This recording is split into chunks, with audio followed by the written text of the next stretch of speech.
আসসালামু আলাইকুম ওয়ারাহমাতুল্লাহ। সুপ্রিয় দর্শক মণ্ডলী, আমি আশা করি মহান রাব্বুল আলামিনের অশেষ রহমত এবং দয়ায় আপনারা ভালো আছেন।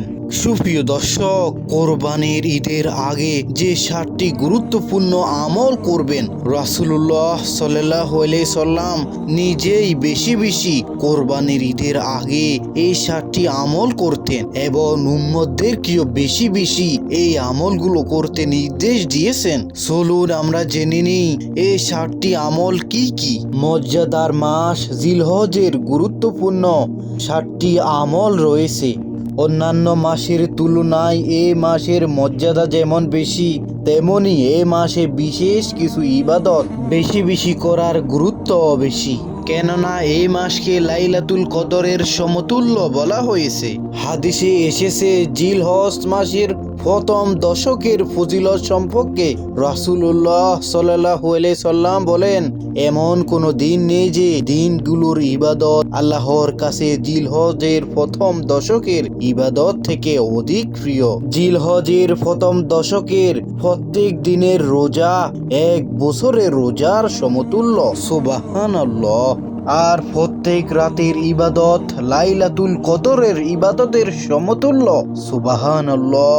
হাদিস তিরমিজি। প্রিয় দর্শক, 7টি আমল কুরবানির আগে মুসলিম উম্মার জন্য মর্যাদার ও গুরুত্বপূর্ণ আমল। যে 7টি আমল মুসলিম উম্মার জন্য খুবই গুরুত্বপূর্ণ। 1 নাম্বার আমল হলো কোরআন তেলাওয়াত করা। কুরবানির আগে বেশি বেশি কোরআন তেলাওয়াত করা এই দশকের গুরুত্বপূর্ণ আমল। এমনিতেই যত বেশি সম্ভব কোরআন পড়া উত্তম। আল্লাহ তাআলা এই দিনগুলোতে বেশি বেশি ভালো কাজ করা বা ইবাদত করাকে ভালোবাসেন। যদি কেউ সুযোগ না পায়, অল্প হলেও কোরআন তেলাওয়াত করা উত্তম। 2 নাম্বার আমল হলো নফল নামাজ বাড়িয়ে পড়া। প্রতিদিনের ফরজ নামাজের সঙ্গে সঙ্গে কুরবানির এই দশকে যত বেশি সম্ভব নফল নামাজ পড়া উত্তম। তাই ভালো কাজ করার সঙ্গে সঙ্গে বেশি বেশি নফল নামাজ পড়া। তা হতে পারে ইশরাক, শাসত, তাহাজ্জুদ, দিন ও রাতের যে কোনো সময়ে বেশি বেশি নফল নামাজ আদায় করা। 3 নাম্বার ইবাদত হলো বেশি বেশি জিকির করা। দিনভর চলাফেরা, উঠা বসায় বেশি বেশি আল্লাহ তাআলার জিকির করা। কেননা এই দশকের তাকবীর, তাহলিল, তাহমিদ মূলত এগুলো সবই মহান আল্লাহ তাআলার জিকির। এই জন্য বেশি বেশি জিকির ও তাসবিহ পড়া, বিশেষ করে আল্লাহু আকবার, আল্লাহ মহান, আলহামদুলিল্লাহ, সব প্রশংসা আল্লাহর জন্য, লা ইলাহা ইল্লাল্লাহ, আল্লাহ ছাড়া কোনো ইলাহ নেই, সুবহানাল্লাহ, মহান আল্লাহ পবিত্র। বিশেষ করে এই জিকিরগুলো পাঠ করবেন যখনই সময় পাবেন, তখনই উঠতে বসতে বেশি বেশি এই জিকিরগুলো পাঠ করবেন। 4 নাম্বার আমল হলো রোজা রাখা।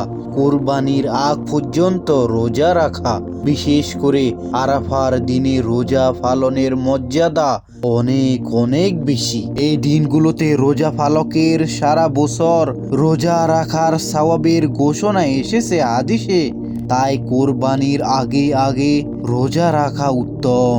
প্রিয় দর্শক, 5 নাম্বার আমল হলো বেশি বেশি দান করা। দান করা অনেক গুরুত্বপূর্ণ আমল। হাদিসের অনেক বর্ণনায় দানের ফজিলত ঘোষণা করা হয়েছে। কুরবানি ও হজের মাসেও দানের মর্যাদা অনেক অনেক বেশি। তাই দানের ক্ষেত্রে দেরি না করে সাধ্যমতো দান করাকেও উত্তম আমল বলেছেন বিশ্ব নবী সাল্লাল্লাহু আলাইহি সাল্লাম। 6 নাম্বার আমল হলো ঈদুল আজহার নামাজ পড়া। ঈদের দিন সকাল সকাল ঈদুল আজহার নামাজ পড়ার গুরুত্ব ও ফজিলত অনেক বেশি। ঈদের দিন সুন্নাতের অনুসরণে নামাজ পড়া কথা বলেছেন বিশ্ব নবী সাল্লাল্লাহু আলাইহি সাল্লাম। প্রিয় দর্শক, 7 নাম্বার আমল হলো কোরবানি করা। ঈদের নামাজ পড়ে এই দিন আল্লাহর জন্য পশু কোরবানি করা। কোরবানির ক্ষেত্রে এই কথা স্মরণ রাখা যে কোরবানি মহান আল্লাহর পক্ষ থেকে বান্দার জন্য এক মহা নিদর্শন।